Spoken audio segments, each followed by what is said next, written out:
Ulit na to ni anak talagang kainin.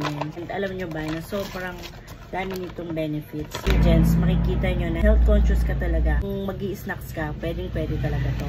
Tatlo na lang tong natira. What's up mga kayamers? Hello. Sino yung mga nag-ano dyan? Ka-calorie deficit. Kasi ako, nagsisimula na ako mag-calorie deficit. Tantan siya ng pagkain. Hoping na ngayong week talaga dumating yung yung weighing scale ko na in-order for my food. And alam nyo ba, may share ako sa inyo sa mga nagka-calorie deficit dyan. Ito siya. Tadada! Healthy bar na naregalo ng aking Mudra Bells kay Ate Sara. Yan, mega love shout out.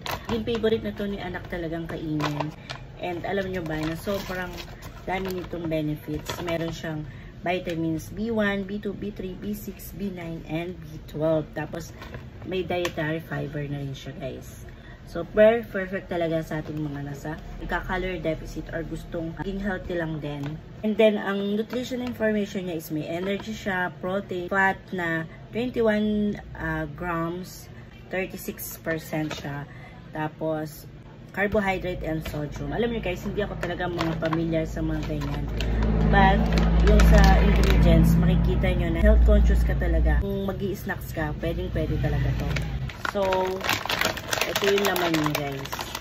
Yung oat chocolate, tsaka healthy bar siya nakalagay. Ito. Kaso tatatlo na lang to kasi nga, yung sinabi ko sa inyo, naging favorite siya ng aking anak.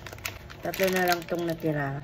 Eh, naghahanap ako ng mimeriendahin. Nakita ko to sa aming kwarto. Then, chinek ko to. Wala siyang calories.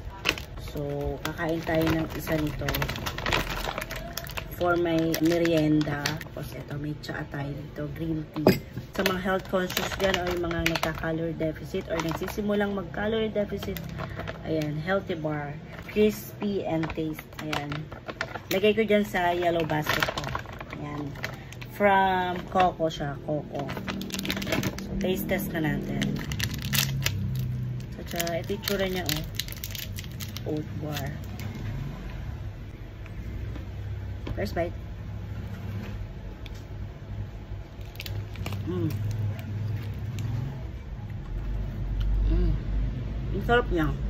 May nuts siya. May malalatang kang nuts. Ang sarap niya guys. So, isang bar lang nito. Mafe-feel mo na busog ka na.